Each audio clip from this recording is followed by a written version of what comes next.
batay sa kasaysayan at ating karanasan, protesta at laging magiging protesta ang Pride, higit pa sa pagiging selebrasyon nito.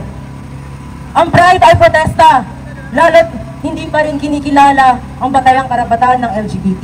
Andito tayo ngayon sa University of the Philippines, Los Baños para saksihan ang 2024 Southern Tagalog Pride. Kumpara sa Pride na ginaganap sa iba't ibang bahagi ng Metro Manila, dito sa Southern Tagalog, ang Pride ay ginaganap upang patuloy na manawagan na itulak ang karapatang pantao ng bawat LGBTQIA na Pilipino.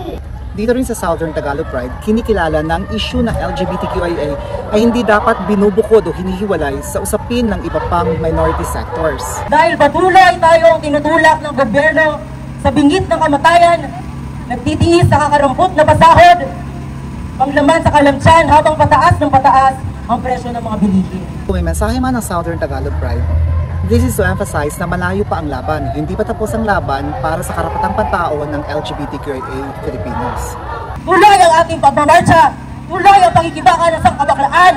Kaya naman tayo ay mataklas para sa karapatan, para sa tunay na kalayaan, at sabay-sabay nating isigaw, Maki Beki! Magmasyopot! Ito si Michael Davitan para sa Outrage Magazine.